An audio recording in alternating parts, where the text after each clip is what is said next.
মধ্যপ্রাচ্য জুড়ে বাজছে তৃতীয় বিশ্বযুদ্ধের দামামা। ইসরায়েলের ভূখণ্ডে লেবানন থেকে ব্যাপক হামলা শুরু করেছে হিজবুল্লাহ। একদিকে ইরান, হিজবুল্লাহ, হামাস, হুতি, অন্যদিকে ইসরায়েল, আমেরিকা। পুরো দমে বাজছে তৃতীয় বিশ্বযুদ্ধের দামামা। আর এরই মধ্যেই আমাদের হাতে এসে পৌঁছেছে গুরুত্বপূর্ণ আন্তর্জাতিক সংবাদ। শুরুতেই জানিয়ে দিব এই সংবাদগুলোর শিরোনাম, এরপরেই থাকবে বিস্তারিত। আলহামদুলিল্লাহ, গাজা ও লেবানন যুদ্ধ এবার একত্রিত হচ্ছে আরব ও মুসলিম নেতারা। এদিকে ইসরায়েলকে জাতিসংঘ থেকে বহিষ্কারের এখনই সময়, ইরানি কূটনৈতিকের কঠিন হুঁশিয়ারি।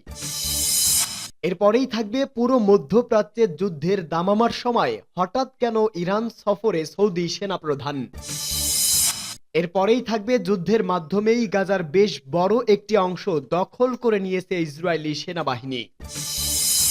এবং সর্বশেষ জানিয়ে দিব, ইসরায়েলি হামলায় লেবাননের সাবেক প্রধানমন্ত্রীর হত্যাকারী নিহত।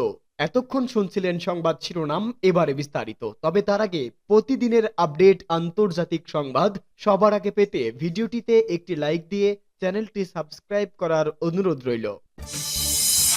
গাজা লেবানন যুদ্ধ, একত্রিত হচ্ছে আরব ও মুসলিম নেতারা। গাজা এবং লেবাননে ইসরায়েলের চলমান হামলার প্রেক্ষাপটে আরব এবং মুসলিম দেশগুলোর নেতারা সৌদি আরবের একটি সম্মেলনে মিলিত হবেন। সৌদি প্রেস এজেন্সি এক বিবৃতিতে এই তথ্য জানিয়েছে।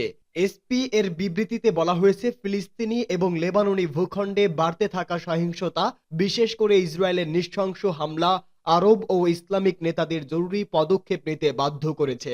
সম্মেলনটি গত বছরের নভেম্বরের আরব ইসলামিক সম্মেলনের পরবর্তী পদক্ষেপ হিসাবে অনুষ্ঠিত হতে যাচ্ছে। সেই সম্মেলনে রিয়াদে গাজা সহ পুরো ফিলিস্তিনি অঞ্চলের বিপজ্জনক ও অভূতপূর্ব পরিস্থিতি নিয়ে আলোচনা হয়েছিল। এসপিএ জানিয়েছে, এই পরিস্থিতি মোকাবেলায় আরব এবং ইসলামিক দেশগুলোর ঐক্যের প্রয়োজন।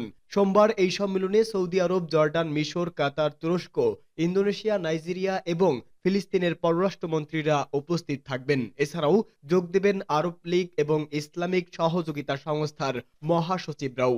তারা গাজায় যুদ্ধ বন্ধ এবং স্থায়ী ও ব্যাপক শান্তি প্রতিষ্ঠায় অবিলম্বে আন্তর্জাতিক পদক্ষেপ নেওয়ার জন্য কাজ করার উদ্যোগ গ্রহণ করবেন। এই উপলক্ষে সৌদি রাষ্ট্র পরিচালিত সংবাদ মাধ্যম আল আকবারিয়া নাইজেরিয়ার প্রেসিডেন্ট বোলা তিনুবু এবং লেবাননের প্রধানমন্ত্রী নাজিব মিকাতির রিয়াদে পৌঁছানোর দৃশ্য সম্প্রচার করেছে, সূত্র আরব নিউজ এজেন্সি। ইসরায়েলকে জাতিসংঘ থেকে বহিষ্কার করার এখনই সময়, ইরানি কূটনৈতিকের মন্তব্য। জাতিসংঘের সদস্য পদ থেকে ইসরায়েলকে বহিষ্কারের সময় এখনই বলে মন্তব্য করেছেন ইরানের আইন ও আন্তর্জাতিক বিষয়ক উপপররাষ্ট্রমন্ত্রী কাজেম গারিবাবাদি। তেহরানে অনুষ্ঠিত ইসলামিক সহযোগিতা সংস্থা ওআইসি ও আরব লীগের পররাষ্ট্রমন্ত্রীদের যৌথ বৈঠকে তিনি এই মন্তব্য করেন। সৌদি আরবকে এই বৈঠক আয়োজনের জন্য ধন্যবাদ জানিয়েছে গারিবাবাদি। তিনি বলেন, গাজা ও লেবাননের বর্তমান পরিস্থিতি মানবতার জন্য লজ্জার বিষয় হয়ে দাঁড়িয়েছে। তিনি উল্লেখ করেন যে ফিলিস্তিনের জনগণ 7 দশকের বেশি সময় ধরে অবিচার ও হামলার শিকার হয়ে তাদের মৌলিক অধিকার থেকে বঞ্চিত হয়েছে। গারিবাবাদি আরো বলেন, ইসরায়েলের শত্রুতামূলক কার্যক্রম জাতিসংঘের নীতি ও বৈধতার বিরুদ্ধে। জাতিসংঘের সনদ ছিঁড়ে ফেলা, মহাসচিবকে অবাঞ্ছিত ঘোষণা করা, জাতিসংঘের কর্মীদের হত্যা এবং আন্তর্জাতিক আদালতের রায়কে উপেক্ষা করার মতো পদক্ষেপের কারণে জাতিসংঘের সনদ, বিশেষ করে 2 নং ধারা লঙ্ঘিত হয়েছে। তাই ইসরায়েলকে জাতিসংঘ থেকে বহিষ্কার করার সময় এসেছে।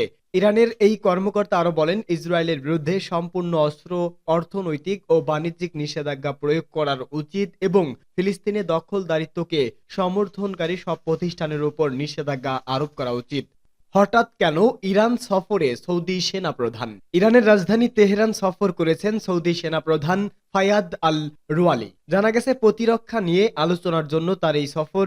ইরানের রাষ্ট্রীয় গণমাধ্যম জানিয়েছে, ইরানের সেনাপ্রধান মোহাম্মদ বাঘেরির সঙ্গে বৈঠক করেছেন সৌদি সেনাপ্রধান। সৌদি এখনো ইসরায়েলের সঙ্গে সম্পর্ক স্থাপন করেনি, তবে আমেরিকার মধ্যস্থতায় ইসরায়েল ঘনিষ্ঠ হতে চায় রিয়াদ। গত কয়েক বছরে ট্রাম্পের মেয়ের জামাই জ্যারেড কুশনার সৌদি যুবরাজ মোহাম্মদ বিন সালমানের সঙ্গে এ নিয়ে একাধিকবার আলোচনা করেছেন।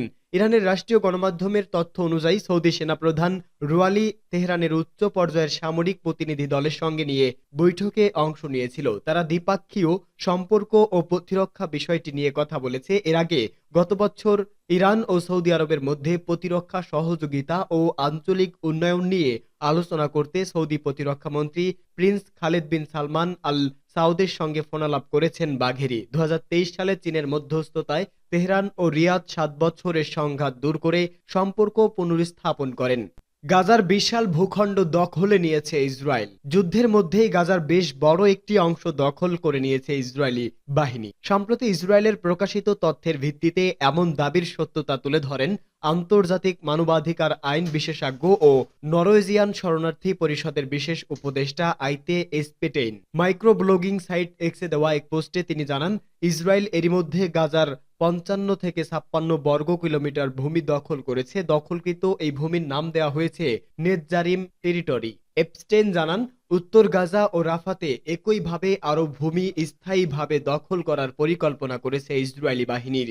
এর মধ্যে ইসরায়েলি হামলার মুখে 22 লাখ ফিলিস্তিনি খান ইউনুস এবং আল বুরেজ শহর মানবেতর জীবন যাপন করছে। অথচ গাজা ভূখণ্ডের মোট আয়তন মাত্র 365 বর্গ কিলোমিটার, যা অবরুদ্ধ উপত্যকাটিতে বিশ্বের সবচেয়ে ঘন বসতিপূর্ণ অঞ্চলের একটিতে পরিণত করেছে। এ সময় ইসরায়েল কর্তৃক ফিলিস্তিনের সার্বভৌমত্ব, ভৌগোলিক অখণ্ডতা ও রাজনৈতিক স্বাধীনতার বিরুদ্ধে সশস্ত্র বাহিনীর ব্যবহার আন্তর্জাতিক আইনে হামলার নিষেধাজ্ঞা লঙ্ঘন করে এমনই একটি আন্তর্জাতিক আইনের পরিপন্থী বলেও জানান এই মানবাধিকার কর্মী। উল্লেখ, ফিলিস্তিনের অবরুদ্ধ গাজা 1 বছর ধরে হামলা চালিয়ে আসছে ইসরায়েল। দেশটির অব্যাহত এই হামলায় সৃষ্টি ধ্বংসস্তূপ পরিষ্কার করতে সময় লাগবে অন্তত 15 বছর। এর জন্য প্রতিদিন 100টি লরি ব্যবহার করতে হবে। ইসরায়েলি হামলায় লেবাননের সাবেক প্রধানমন্ত্রীর হত্যাকারী নিহত।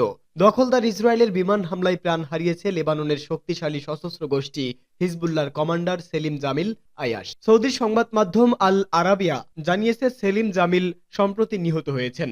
সামাজিক যোগাযোগ মাধ্যমে ছড়িয়ে পড়া অসমর্থিত খবরে জানা গেছে, হিজবুল্লাহর এই কমান্ডার সিরিয়ার আল কুশায়ের শহরে নিহত হয়েছেন। জাতিসংঘের সমর্থিত একটি আদালত তাকে যাবজ্জীবন কারাদণ্ড দেয়। যেহেতু তিনি আটক ছিলেন না, তাই তার অনুপস্থিতিতেই রায় দেওয়া হয়। 2005 সালে লেবাননের রাজধানী বৈরুতের একটি হোটেলের বাইরে বোমা বিস্ফোরণে নিহত হন রফিক হারিরি। সুন্নি মুসলিম সম্প্রদায়ের এই সাবেক প্রধানমন্ত্রী লেবানন থেকে সিরিয়ার সেনাদের প্রত্যাহারের আন্দোলন করেছিল। পরবর্তীতে জানা যায়, সিরিয়ার সেনাদের প্রত্যাহারের দাবি জানানোই শিয়াপন্থী হিজবুল্লাহ তাকে হত্যা করেছে। রফিক হারিরিকে হত্যার পর সিরিয়ার সেনা প্রত্যাহারের আন্দোলন আরও ত্বরান্বিত হয়। 1976 সাল থেকে লেবাননে অবস্থান করছিল সিরীয় বাহিনী। সেলিম জামিলের মাথার জন্য $10 মিলিয়ন পুরস্কার ঘোষণা করেছিল যুক্তরাষ্ট্র। মার্কিন পররাষ্ট্র মন্ত্রণালয়ের তথ্য অনুযায়ী হিজবুল্লাহর 151 গুপ্ত হত্যাকারী ইউনিটের একজন জ্যেষ্ঠ সদস্য ছিলেন এই সেলিম জামিল।